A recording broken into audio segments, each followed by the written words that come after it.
आइए साखी श्रवण करते हैं जयदेव जी का अपने गांव मुड़ना। भक्त जयदेव जी भगवान की लीला पर हैरान थे। पहले घर से भेजा तीर्थ की ओर तथा फिर तीर्थ पर गृहस्थी बना दिया। सुंदर पद्मावती बख्श दी।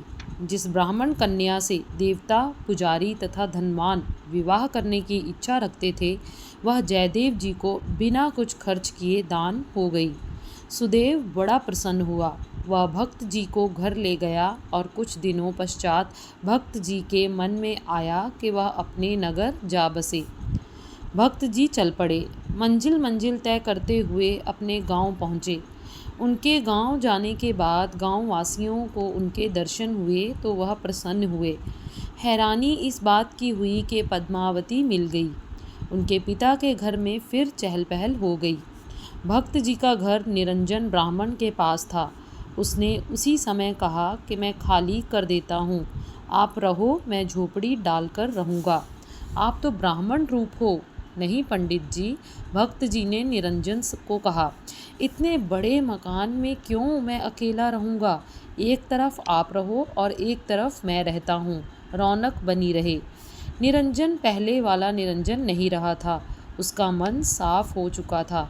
वह चोरी, धोखा, फरेब छोड़कर भगवान का भजन करता था। किसी को बुरा नहीं कहता था। गांव वाले भी उसको अच्छा समझते थे। वह कई बार कहता, मेरे मन में लालच आया। पक्का मकान लेने के लिए भक्त जयदेव जी के आगे मैंने झूठ बोला। भगवान सुन रहा था। उसने उसी समय मेरे घर को आग लगा दी और घर जला दिया। नेक पुरुष के साथ कभी धोखा ना करो, भगवान सजा देता है, नुकसान होता है। जयदेव जी गांव में रहने लगे। उनकी उपजीविका की चिंता भगवान को थी। पद्मावती अपने पति को देवता समझकर उनकी सेवा करने लगी तथा जो मिलता वह खुशी से खा लेती। वह भी प्रभु का नाम सिमरन करने लगी। जो भी कोई दर्शन करने आता, वही कुछ ना कुछ भक्त जी को भेंट कर जाता। भक्त जी तो गीत गोविंद गाते रहते। आइए श्रवण करते हैं गीत गोविंद की रचना। भक्त जयदेव जी संस्कृत के विद्वान थे। वेद मंत्र तथा उपनिषदों के मंत्र, महाभारत और महर्षि वाल्मीकि कृत रामायण के श्लोक इतने याद थे कि चाहे वह महीना गाते रहते खत्म ना होते। पर उन्होंने स्वयं संस्कृत में गीत रचे, जो संस्कृत साहित्य की महान रचना है। भक्त जयदेव जी का ग्रंथ गीत गोविंद कृष्ण भक्ति का महान ग्रंथ है तथा इसकी रचना एक महीना या एक साल में नहीं हुई, अपितु कई सालों में हुई है। जयदेव जी अपने नगर में विराज कर गीत गोविंद की रचना करते रहे, पर रचना का आरंभ जगन्नाथपुरी में भी हुआ था।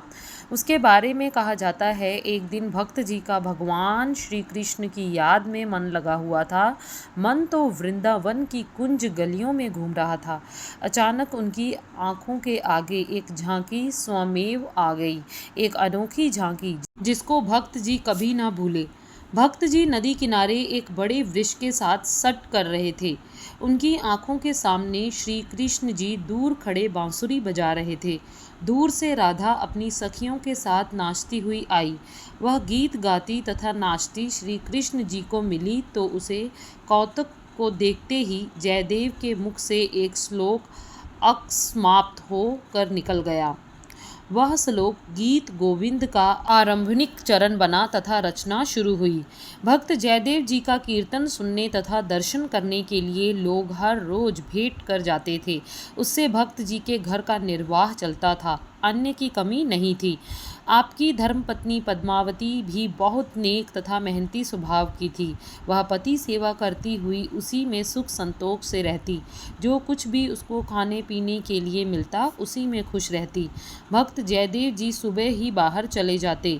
उनके नगर के पास ही निर्मल जल की नदी बहती थी। उसके किनारे बड़े ऊंचे वृक्ष थे। उनके नीचे बैठकर जयदेव जी गीत गोविंद का उच्चारण करते रहे। भोजन के समय पद्मावती भोजन लेकर आ जाती तथा भोजन खिलाकर अपने घर वापस आ जाती। एक दिन पद्मावती भोजन लेकर आई। आप जब श्री कृष्ण जी की स्तुति में गीत उच्चारण कर रहे थे तो एक छंद ही रचना की। 3 चरण पर चौथा ना सूझा। उधर से पद्मावती ने आकर कहा, स्वामी जी भोजन करने के लिए स्नान कर आओ। पद्मो, भक्त जी बोले, छंद की रचना की है पर चौथा चरण पूरा नहीं होता, उसको पूरा करके खाता हूँ।